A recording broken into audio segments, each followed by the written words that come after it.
लोकसभा चुनाव से पहले 1 फरवरी को पेश जो है अंतरिम बजट होने वाला है। ये बड़ी खबर आपको बता रहे हैं। वित्त मंत्री निर्मला सीतारमण अपना छठा बजट पेश करेंगी। देश के हर वर्ग के लोगों को बजट 2024 से काफी उम्मीदें हैं। ये बड़ी खबर आपको बता रहे हैं बजट को लेकर। बजट गरीब, युवाओं, किसानों और महिलाओं के लिए खास हो सकता है। करदाताओं को वित्त मंत्री से टैक्स में अधिकतम छूट मिलने की उम्मीद है। अंतरिम बजट पर उत्तराखंड कैबिनेट मंत्री प्रेमचंद अग्रवाल का बयान सामने आया है। राज्य के विकास के लिए चाहते हैं अच्छा बजट, ये प्रेमचंद अग्रवाल ने कहा है। योजनाओं के लिए केंद्र से ज्यादा फंड की भी उम्मीद प्रेमचंद अग्रवाल ने जताई है। ये बड़ी खबर आपको बता रहे हैं।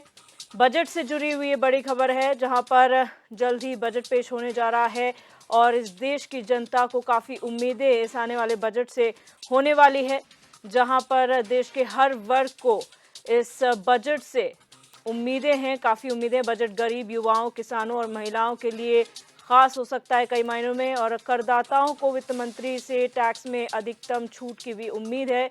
अंतरिम बजट पर उत्तराखंड कैबिनेट मंत्री प्रेमचंद अग्रवाल ने भी उम्मीद जताई है और उन्होंने बयान देते हुए कहा है कि राज्य के विकास के लिए एक अच्छा बजट हम चाहते हैं, और अग्रवाल ने योजनाओं के लिए केंद्र से ज़्यादा फंड की उम्मीद की है। देखिए, 1 फरवरी को केंद्र का जो बजट आ रहा है, स्वाभाविक तौर से ये अंतरिम बजट होगा, क्योंकि चुनाव सिर पे है। और हम उत्तराखंड वासी हमेशा धन्यवाद करेंगे अपने माननीय मोदी जी का, माननीय निर्मला सीतारमण जी का, कि हमेशा उन्होंने हमें भरपूर मदद की है। क्योंकि उत्तराखंड राज्य की यदि आप स्थिति को जानें तो यहाँ बहुत ज़्यादा रेवेन्यू का, यानी कि इनकम का बहुत बड़े सोर्सेज नहीं है।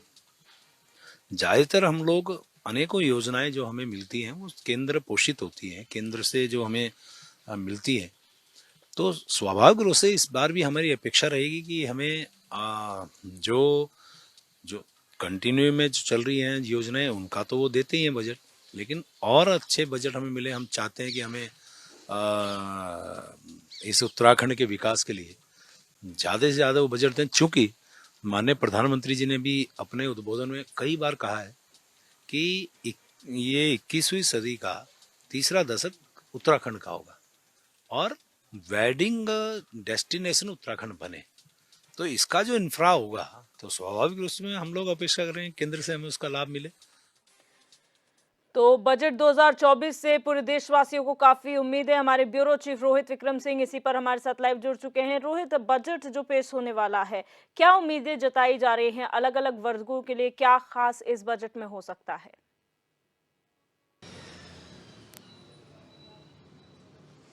बिल्कुल, देखिए दिव्या, इस बार चुनावी वर्ष है और चुनावी वर्ष के दृष्टिगत हम देखें तो इस बार का जो बजट है वो लोक कल्याणकारी, जन कल्याणकारी और समावेशी बजट हो सकता है।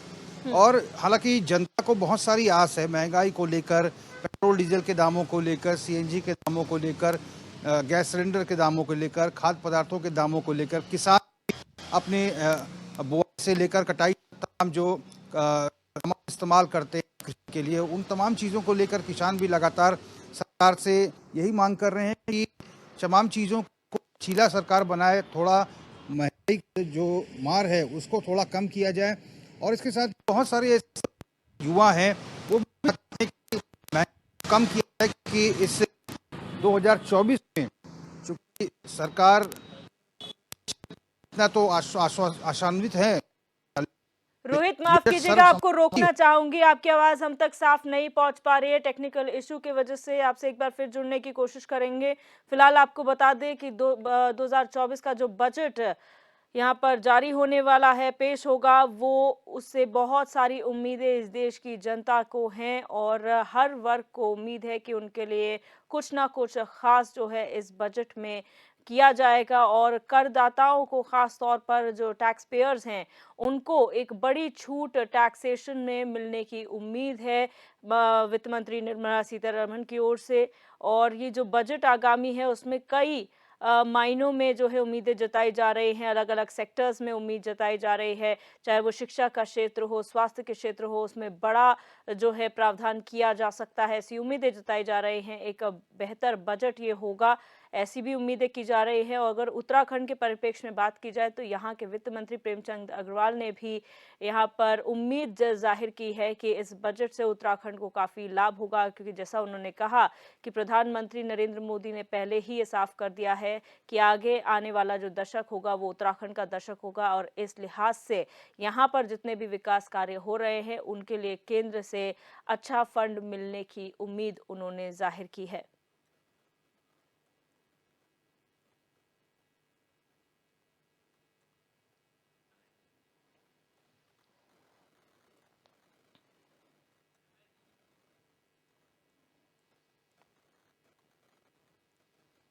तो आपको बता दें 1 फरवरी को अंतरिम बजट 2024 पेश होने जा रहा है, और ये तब तक के लिए है जब तक नई सरकार जो है वो सत्ता नहीं संभाल लेती। ये अंतरिम बजट है जो पेश किया जा रहा है, और आपको बता दें कि ये वित्त मंत्री की मतलब निर्मला सीतारमण की बतौर वित्त मंत्री छठी बजट प्रेजेंटेशन होगी। ये छठी बार जो है वो निर्मला सीतारमण जो है वो बजट पेश करेंगी, अंतरिम ये बजट है। और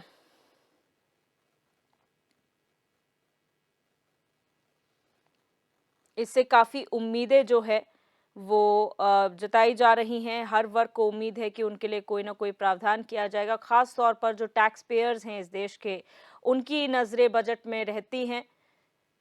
ये उम्मीद की जाती है कि बड़ी छूट टैक्सेशन में उन्हें दिए जा सकते हैं, टैक्स स्लैब्स में बदलाव किए जा सकते हैं, ऐसी उम्मीदें भी जताई जाती है।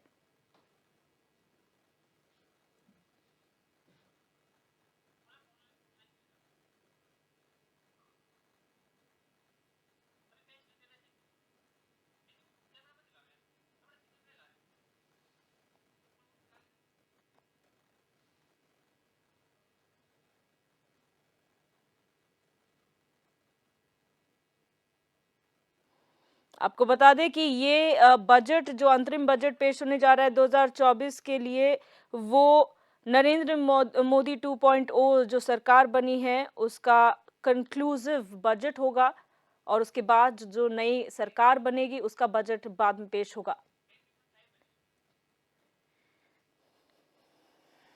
और हमारे ब्यूरो चीफ रोहित विक्रम सिंह एक बार फिर हमारे साथ लाइव जुड़ चुके हैं। रोहित, अपनी बात पूरी करें।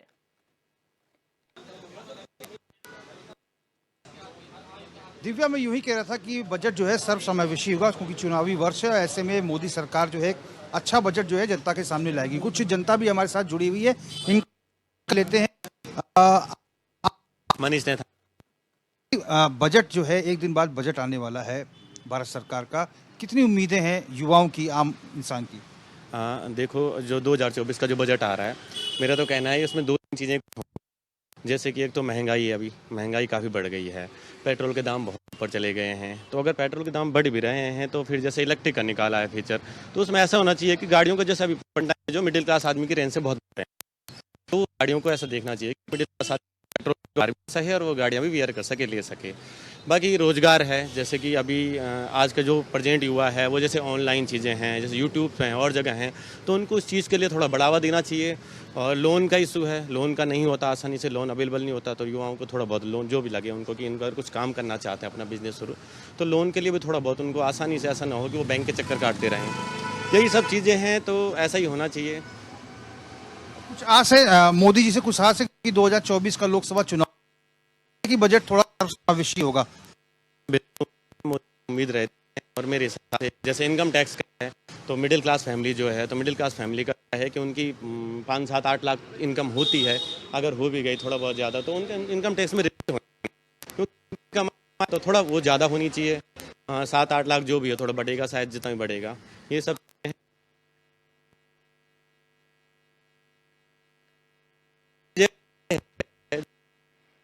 बिल्कुल। रोहित, आप बने रहिए हमारे साथ।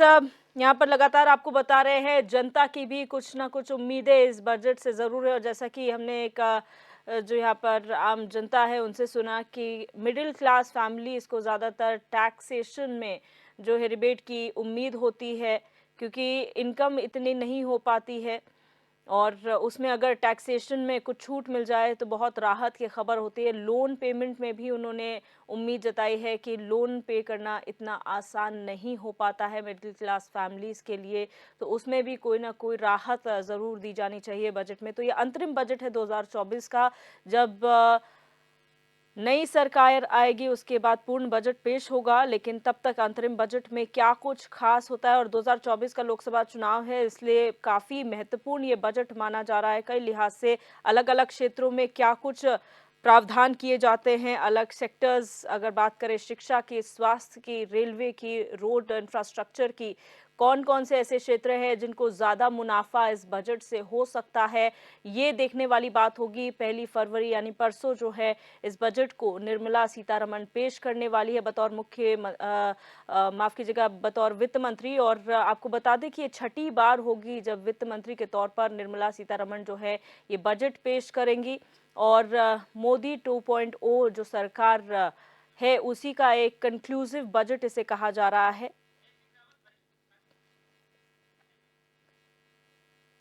और हमारे साथ जय सिंह रावत जी वरिष्ठ पत्रकार हैं, फोन लाइन पर जुड़ चुके हैं। सर, बहुत स्वागत है आपका HNN 24/7 में। नमस्कार। जय सिंह रावत जी, ये जो आगामी अंतरिम बजट है, क्या उम्मीदें आप जता रहे हैं, किस तरीके का बजट ये होने वाला है? ये बजट वैसे अंतरिम बजट है। बजट ये जो नई सरकार आएगी 2024 में, चाहे जी।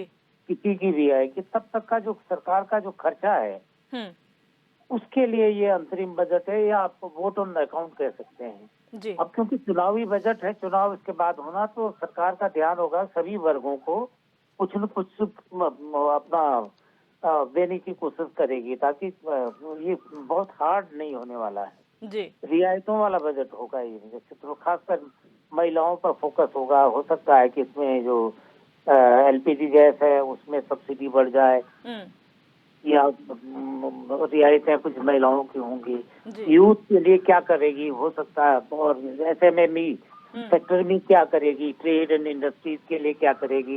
ये इस तरह ये इसका मतलब दूरगामी कम होगा, लेकिन जो तत्काल जो फायदे लोगों को नजर आएंगे, ऐसा इस बजट में उम्मीद है। लेकिन दिक्कत यह है कि अभी 205 लाख करोड़ कर्ज हो चुका है भारत पर। जी। अब सरकार तो, अब क्योंकि चुनावी बजट है, अपनी जेब तो देखेगी नहीं जी। वो तो सरकार को सभी को खुश करना है, तो सब काफी अभी मतलब दिल खोल के वित्त मंत्री इसमें रियायतें देने की कोशिश करेंगे। जी सर, एक चीज और जानने की कोशिश करेंगे, क्योंकि पिछले साल हमने देखा था कि टैक्स स्लैब्स में काफी बदलाव यहाँ पर किए गए थे, तो क्या इस अंतरिम बजट में उसमें भी चेंजेस देखने को मिल सकते हैं, या फिर जब नई सरकार आएगी तो टैक्स में उसमें प्रावधान किए जाएंगे? वो उससे क्योंकि जो सैलरीड क्लास के लिए खासकर बात होती है, तो वो ओपिनियन मेकर होते हैं, काफी लोग जागरूक लोग होते हैं। सरकारी कर्मचारी हैं और लोग हैं जो पैसे वाले हैं, वही तो प्रोवाइड करते हैं वोटर को। तो उनके लिए ऐसी उम्मीद की जाए, ऐसा है कि कुछ टैक्स स्लैब में कुछ करेंगे इस बार, इसी अंतरिम बजट में होने की उम्मीद है, ऐसा लगता है जी। और खासकर ये भी उम्मीद है, ये जो पुरानी जो पेंशन योजना है, इसके लिए देश भर के जो सरकार के जो कर्मचारी हैं, स्टेट गवर्नमेंट के हों या गवर्नमेंट ऑफ इंडिया के हों, उनके लिए वो हो सकता है कुछ घोषणा कर सकते हैं, क्योंकि वो भी काफी आंदोलित हैं और पूरे देश भर में लोग आंदोलन कर रहे हैं, तो उसके लिए भी कुछ उम्मीद की जानी चाहिए। लेकिन खासकर हम लोग जो या पहाड़ का है या उत्तराखंड के लोग हैं, जो हिमालयन स्टेट्स के लिए कोई खास उम्मीदें होती हैं। आप जानते हैं ना, नॉर्थ ईस्ट के लिए जो 7 सिस्टर्स हैं, जितनी भी 8-10 जो राज्य हैं पूर्वोत्तर के, उनके लिए अलग बजट होता है, उनके लिए जो ये मंत्रालय भी अलग होता है जी। और नॉर्थ ईस्ट काउंसिल जो होती है उसके थ्रू वहाँ बजट जाता है। बिल्कुल, बहुत शुक्रिया सर हमारे साथ जुड़ने के लिए और अपनी बात रखने के लिए। और रोहित विक्रम सिंह, आपका भी बहुत शुक्रिया हमारे साथ जुड़ने के लिए। तमाम